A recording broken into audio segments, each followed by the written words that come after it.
स्वागत है आपका दिव्य हिमाचल टीवी में। मैं हूं दीक्षा शर्मा। शाम के 6 बज चुके हैं और प्रदेश की तमाम खबरों के साथ हम आपके समक्ष आ चुके हैं। कई लेटेस्ट अपडेट्स आज इस बुलेटिन में हम आपके साथ साझा करने वाले हैं। देखिए, विशेष तौर से मुख्यमंत्री सुखविंदर सिंह सुक्खू की अध्यक्षता में कैबिनेट बैठक अभी हो रही है। कुछ क्षण पहले ही ये कैबिनेट बैठक शुरू हुई है, लेकिन क्या आप जानते हैं शिक्षा विभाग से जुड़े लगभग 6 एजेंडाज इसमें गए हैं। इस तरह की जानकारी हमारे समक्ष आई है। हालांकि अब ये एजेंडाज लगते हैं या नहीं ये देखना होगा, क्योंकि विभाग की ओर से तैयार करके जरूर भेजे गए हैं। इसमें एनटीटी भर्ती से संबंधित जानकारी देंगे, एसएमसी से जुड़ी जानकारी भी हम आपके लिए लेकर आए हैं और बाकी भर्तियों से संबंधित अपडेट भी इस बुलेटिन में आज हम आपको देने वाले हैं। भाजपा के राष्ट्रीय अध्यक्ष जगत प्रकाश नड्डा पर भी देखिए बड़ा फैसला लिया गया है। केंद्रीय चुनाव समिति की ओर से ये बड़ा डिसीजन लिया गया है और वहीं कांग्रेस हाईकमान ने भी तय कर लिया है कि हिमाचल प्रदेश से राज्यसभा सदस्य आखिरकार कौन होगा। प्रत्याशियों का चयन करना आज इसलिए भी जरूरी था क्योंकि अगले कल का अब आखिरी दिन बच रहा है। जो प्रक्रिया है वो केवल अगले दिन ही पूरी की जा सकती है, क्योंकि 15 फरवरी का दिन इसके लिए चुना गया था। तो ये अपडेट भी हम आपके साथ बारीकी से साझा करने वाले हैं। कुछ एक शिक्षक वर्गों से संबंधित अपडेट भी आज हम लेकर आए हैं। विशेष तौर से सरकारी स्कूलों के शिक्षकों से जुड़ी अपडेट हम आपके लिए ये पहुंचाने वाले हैं। अगली बात करना चाहेंगे लोन को लेकर, क्योंकि केंद्र सरकार ने ये जो वित्त वर्ष के आखिरी 2 महीने बच रहे हैं इसमें लोन की मंजूरी भी सरकार को दे दी है। तो एक राहत भरी खबर ये भी आज निकलकर सामने आई है।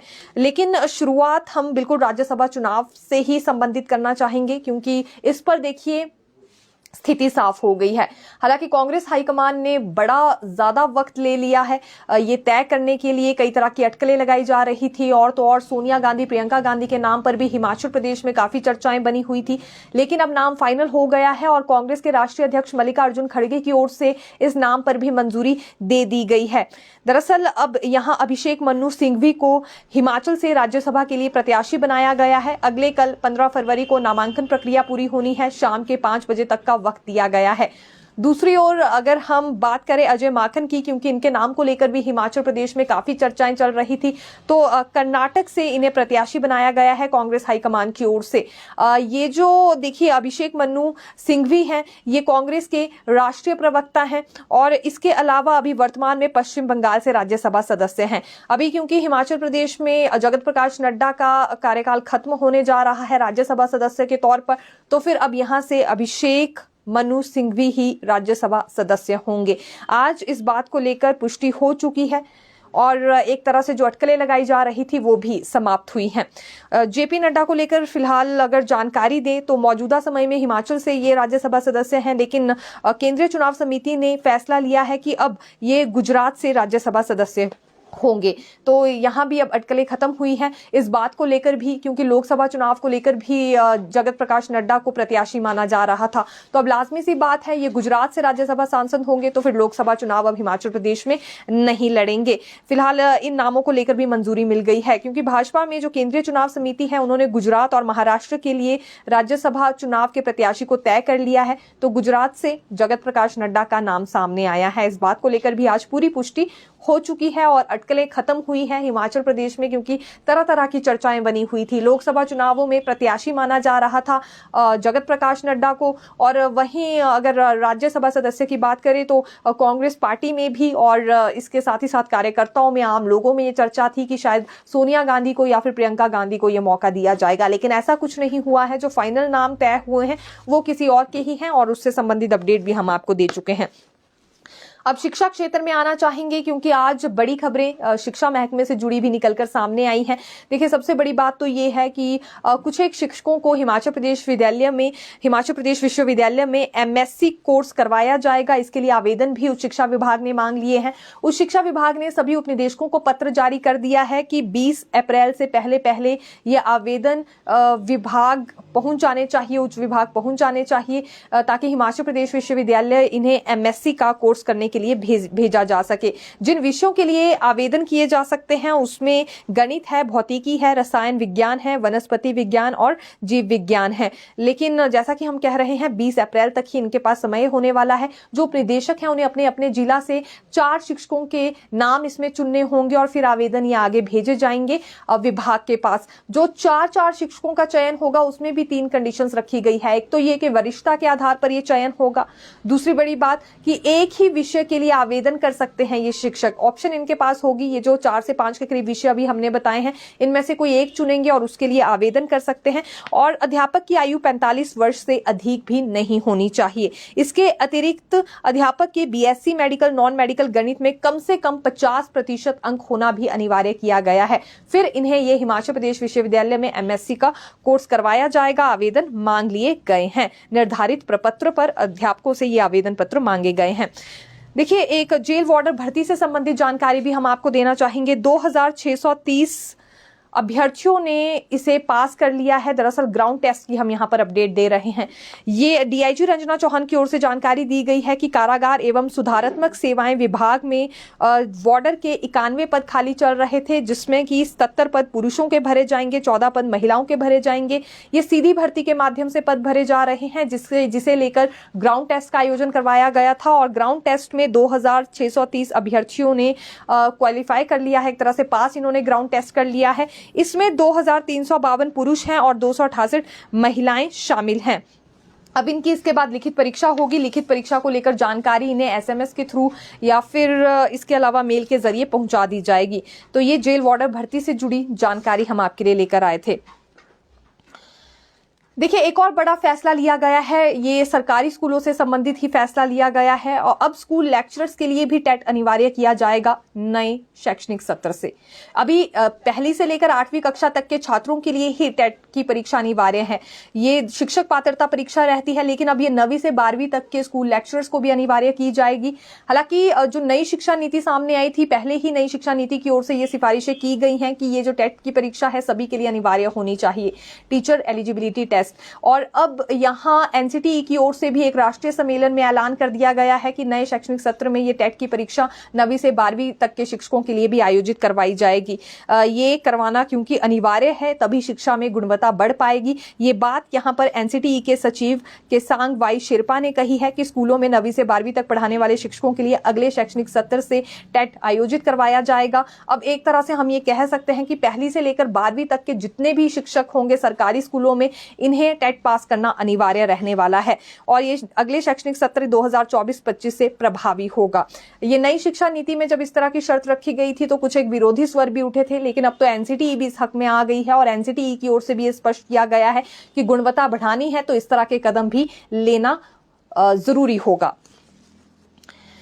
वहीं देखिए, सीबीएसई की ओर से भी नई एडवाइजरी जारी की गई है। सीबीएसई बोर्ड ने दरअसल ये स्पष्ट करना चाहा है कि जो भी 10वीं और 12वीं की वार्षिक बोर्ड परीक्षाएं होनी हैं वो 15 फरवरी से 2 अप्रैल तक होंगी। ये इसलिए इन्हें फिर से क्लैरिफिकेशन देनी पड़ गई क्योंकि सोशल मीडिया प्लेटफॉर्म्स पर कई तरह की भ्रांतियां फैलाई जा रही है, गलत इंफॉर्मेशन दी जा रही है, अफवाहें फैल रही हैं इस शेड्यूल को लेकर कि शेड्यूल बदल गया है। और अब यहाँ सीबीएसई बोर्ड की ओर से ये भी बात कही गई है कि जो इस तरह की अफवाहें लोग फैला रहे हैं या गलत सूचनाएं लोगों तक पहुंचाते हैं, उनकी पहचान की जाएगी, उन पर एक्शन भी लिया जाएगा। क्योंकि जब जब भी वार्षिक बोर्ड परीक्षाएं होनी होती है तो उससे पहले ऐसी ही स्थिति बन जाती है।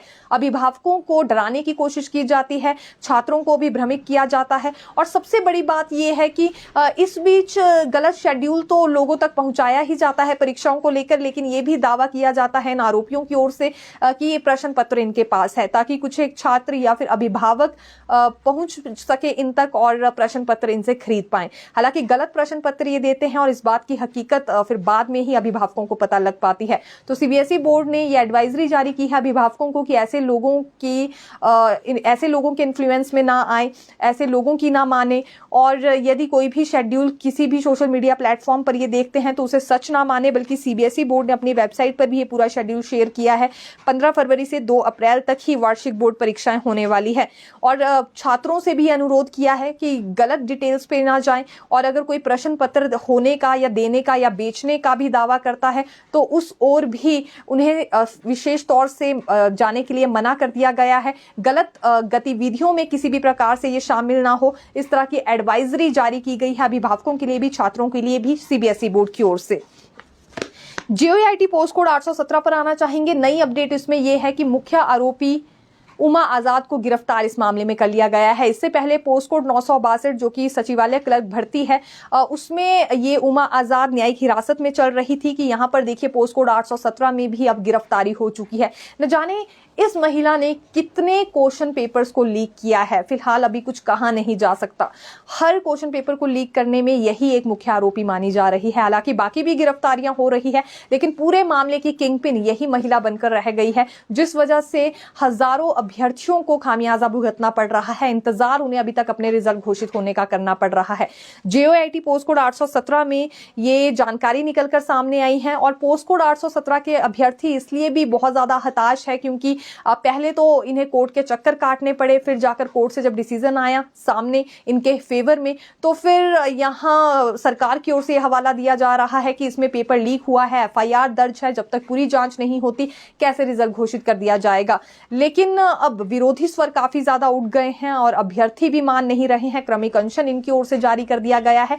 इतना ही नहीं, पोस्ट कोड 817 के अभ्यर्थियों ने तो ये भी अब स्टेटमेंट दे दी है कि जब जब ये धरना करने आते हैं या अनशन पर बैठते हैं तब ही क्यों गिरफ्तारियां होती हैं, तब ही क्यों इस तरह की हलचल नजर आती है। सरकार रिजल्ट तो घोषित करती नहीं, लेकिन गिरफ्तारियों का सिलसिला यहां पर जरूर शुरू हो जाता है। तो क्या केवल इन्हें गुमराह करने का प्रयास किया जा रहा है या सिर्फ ये चेताने का प्रयास किया जा रहा है कि ये अनशन कर रहे हैं या धरना प्रदर्शन कर रहे हैं, इसलिए अब सरकार भी सतर्क हो गई है इस मामले में और ज्यादा गिरफ्तारियां इसीलिए हो रही हैं।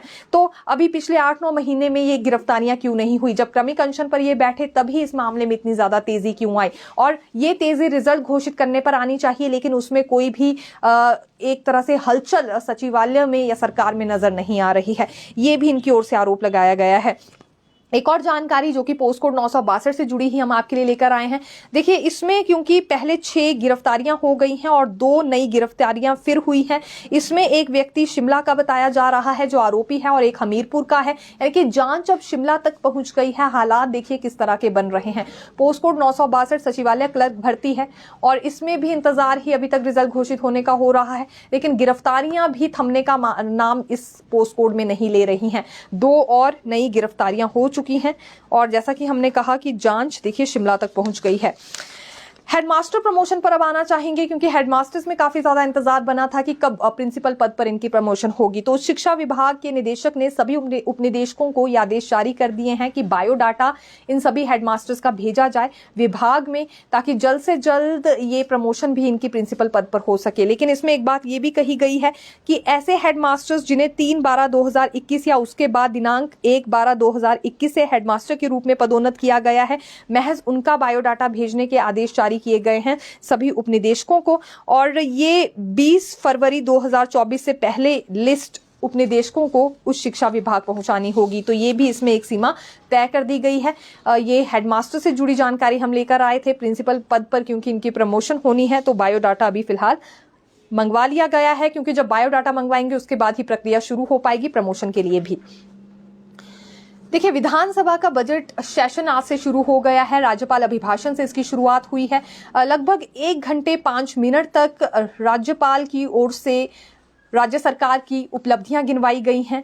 जो भी बेहतरीन कार्य राज्य सरकार ने किए हैं 13 महीनों के कार्यकाल में समय में, फिलहाल उन्हें लेकर ये सभी उपलब्धियां गिनवाई गई।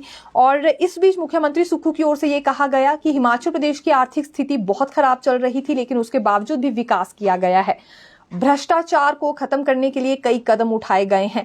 जो भ्रष्टाचार का अड्डा बना हुआ था हमीरपुर कर्मचारी चयन आयोग, उसे भंग कर दिया गया है।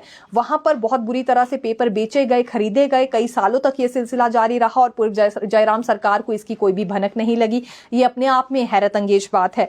तीसरी बड़ी जानकारी इन्होंने राज्य चयन आयोग को लेकर दी है कि जल्दी ही ये शुरू कर दिया जाएगा। अब थोड़ा सा धैर्य रखने के लिए उन्होंने बेरोजगार युवाओं को कहा है, जैसे ही राज्य चयन आयोग फंक्शनल होगा तो फिर अगली प्रक्रिया भी शुरू कर दी जाएगी और जो भर्तियां अभी फंसी भी हैं उनका रिजल्ट घोषित करने का जिम्मा भी अब राज्य चयन आयोग को ही दिया जाएगा। ये भी मुख्यमंत्री ने कहा है। ग्रीन स्टेट बनाने की दिशा में हिमाचल सरकार आगे बढ़ रही है राज्य को, ये बात भी आज मुख्यमंत्री सुक्खू की ओर से कह दी गई है। ग्रीन स्टेट बनाने के लिए हालांकि देखिए कई तरह के कदम भी अभी उठाए गए हैं। प्रदेश को हरित राज्य बनाया जा सके, इसके लिए सबसे बड़ा कदम तो ये है कि इलेक्ट्रिक व्हीकल्स का इस्तेमाल किया जा रहा है। हालांकि और भी कई तरह के कदम उठाए गए हैं, लेकिन जो सबसे बड़ा फैसला अभी तक नजर आ रहा है वो यही है कि इलेक्ट्रिक व्हीकल्स अब इस्तेमाल किए जाएंगे ज्यादा से ज्यादा संख्या में हिमाचल प्रदेश में। बेसहारा लोगों की मदद करने के लिए न केवल आर्थिक तौर पर उन्हें मदद पहुंचाई गई है, न केवल योजनाएं उनके लिए लाई गई, बल्कि कानून तक उनके लिए बनाए गए हैं। ये भी मुख्यमंत्री सुक्खू की ओर से आज स्टेटमेंट दी गई है। राज्यपाल अभिभाषण जब हो चुका था और राज्यपाल भी जब निकल गए थे विधानसभा से, उसके बाद मुख्यमंत्री सुक्खू ने मीडिया से बातचीत करते हुए ये 3 से 4 बड़ी स्टेटमेंट्स दी है। लेकिन नेता प्रतिपक्ष जयराम ठाकुर ने बड़ी आपत्ति जताई है मुख्यमंत्री के इन शब्दों पर। पहली बात तो नेता प्रतिपक्ष ने यह कह दी कि कोई भी ऐसी उपलब्धि गिनवाने के लिए है ही नहीं कांग्रेस सरकार के पास जिसे राज्यपाल अभिभाषण में गिनवाया जा सकता, उसमें केवल बेतुकी सी बातें कही गई थी। दूसरी बड़ी बात इन्होंने ये कही है कि जो गारंटियां भी कांग्रेस ने सत्ता में काबिज होने से पहले दी थी, उन गारंटियों का भी कोई उल्लेख राज्यपाल अभिभाषण में नहीं था। वो इसलिए नहीं था क्योंकि गारंटियां पूरी हुई ही नहीं है, अभी तक इन गारंटियों को पूरी होने में इंतजार ही बना हुआ है। और कोई भी बड़ी उपलब्धि 13 से 14 महीने के कार्यकाल में नहीं हासिल कर पाई है कांग्रेस सरकार। तीसरी सबसे बड़ी बात ओपीएस को लेकर नेता प्रतिपक्ष कह गए हैं, जिसमें उनका यह मानना है कि पहले ओपीएस बहाल कर दी गई, लेकिन अब 20% इसे कम करने पर भी तैयारी सरकार की ओर से की जा रही है। दरअसल नेता प्रतिपक्ष ने साफ शब्दों में यह कहा है कि फाइल मूव हो चुकी है। यूं तो यहां आखिरी सैलरी की 50% राशि दी जाती है ओल्ड पेंशन के तौर पर कर्मचारियों को, लेकिन इसे 20% कम करने की तैयारी भी अब सरकार कर रही है। फाइल इसके लिए मूव हो चुकी है। अभी सरकार इन सभी शब्दों को नकार रही है। उनका कहना है केवल अफवाहें इस तरह की फैलाई जा रही है, लेकिन विपक्षी नेता इस पर दावा कर रहे हैं। और आने वाले समय में अगर ऐसा कुछ होता है तो एनपीएस संघ फिर से कहीं ना कहीं उग्र नजर आएगा, क्योंकि बड़ा आंदोलन उन्होंने अपनी ओपीएस को लेकर किया था। तो अब अगर आखिरी सैलरी की 50% राशि भी ओपीएस में नहीं मिलती है तो लाजमी सी बात है कर्मचारियों को इससे काफी बड़ी ठेस पहुंचेगी। और दूसरी ओर विपक्ष दावा यह कर रहा है कि सचिवालय में तो इस सब को लेकर फाइल भी मूव हो गई है। कैबिनेट बैठक देखिए मुख्यमंत्री सुक्खू की अध्यक्षता में हो रही है। ठीक 1 घंटे पहले ये कैबिनेट बैठक भी शुरू हो गई थी। लगभग शिक्षा विभाग के 6 ऐसे एजेंडाज हैं जो कि तैयार करके भेजे गए हैं। हालांकि अब एजेंडाज लगते हैं या नहीं लगते हैं इस पर हम कुछ नहीं कह सकते हैं, लेकिन बड़ी बात यह है कि जो 2024-25 का बजट होगा एक तरह से उसे मंत्रिमंडल में अप्रूवल मिलने वाला है, इस पर चर्चा होगी। और दूसरी बड़ी बात एसएमसी को लेकर, एसएमसी पॉलिसी को लेकर, कंप्यूटर शिक्षकों की पॉलिसी को लेकर और पोस्ट कोड 817 पर भी चर्चा बिल्कुल संभावित है। ये इसलिए संभावना बढ़ गई है क्योंकि मुख्यमंत्री की ओर से और मंत्रियों की ओर से इस पर आश्वासन दिया गया है। तो ये रही 2 मसलों को लेकर हमने जानकारी दी है। अभी जो करंट इश्यूज चल रहे हैं, जो वर्ग सड़कों पर हैं, उनसे संबंधित चर्चा हो सकती है और एक बजट को लेकर अप्रूवल मिल सकता है। हालांकि 5 दिन में ये दूसरी कैबिनेट बैठक यहां पर मुख्यमंत्री सुक्खू की ओर से बुलाई गई है। अब आना चाहेंगे उन एजेंडाज पर जो कि तैयार करके भेजे गए हैं विभाग की ओर से। इसमें देखिए एक एजेंडा तो पक्का लगेगा और ये है सरकारी स्कूलों से संबंधित, क्योंकि अब 6 साल की उम्र में पहली कक्षा में दाखिला हो पाएगा, लेकिन इसमें 6 मंथ की यानी कि 6 महीनों की छूट देने की बात भी सरकार की ओर से कही गई है। तो ये मामला आज कैबिनेट में जाएगा ताकि इस पर ऑर्डर हो सके। 6 महीने की छूट इसमें 6 साल के बच्चे को अब मिल सकती है, यानी कि बच्चा 5.5 साल का भी है तो उसे एडमिशन दी जाएगी पहली कक्षा में। और Rajiv Gandhi day boarding schools भी कैबिनेट में जा सकते हैं, ये भी एक एजेंडा बिल्कुल तैयार किया गया है। स्कूल रीओपनिंग का मसला भी जा सकता है। कुछ एक स्कूल डीनोटिफाई कर दिए गए थे, लेकिन बाद में सरकार को यह एहसास हुआ कि कुछ एक क्षेत्रों में गलत ही ये स्कूल बंद कर दिए गए हैं, इन्हें दोबारा खोलना चाहिए। तो ये भी एजेंडा एक जाने वाला है, एक तरह से तैयार किया गया है। हालांकि लगता है या नहीं इस पर फिलहाल अभी तक हम कुछ कह नहीं सकते। एनटीटी भर्ती पर भी यहाँ एजेंडा तैयार किया गया है और इसी तरह से एसएमसी, जीओएआईटी और कंप्यूटर शिक्षकों को लेकर हम जानकारी दे ही चुके हैं। एजेंडाज हालांकि ये 6 के करीब है जो कि शिक्षा महकमे से ही जुड़े हैं, लेकिन लगने के चांसेस कम हैं। और कम इसलिए हैं क्योंकि अभी बजट सेशन चल रहा है। सबसे पहले तो बजट को अप्रूवल मिलने वाली है, लेकिन अधिकारियों की ओर से जरूर ये दावा किया गया है इन एजेंडाज को भेजने का।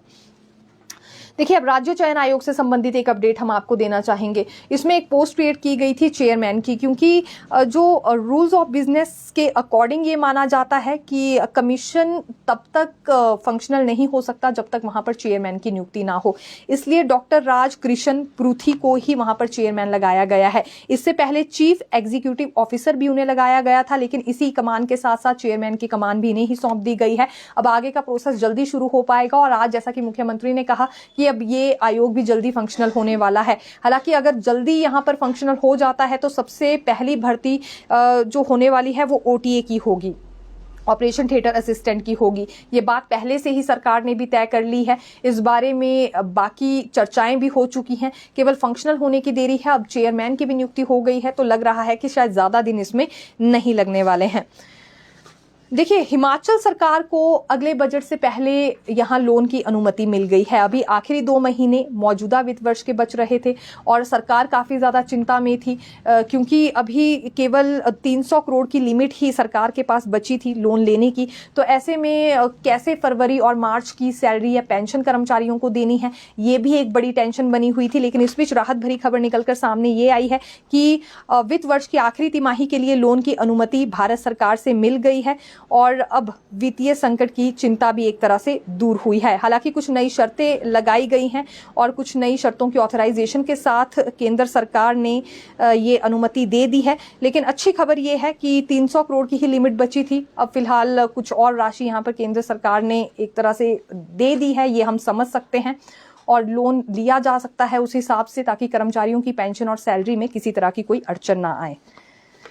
तो फिलहाल के लिए यही जानकारी, फिर मिलेंगे नई खबर के साथ। देखते रहिए दिव्य हिमाचल टीवी। धन्यवाद।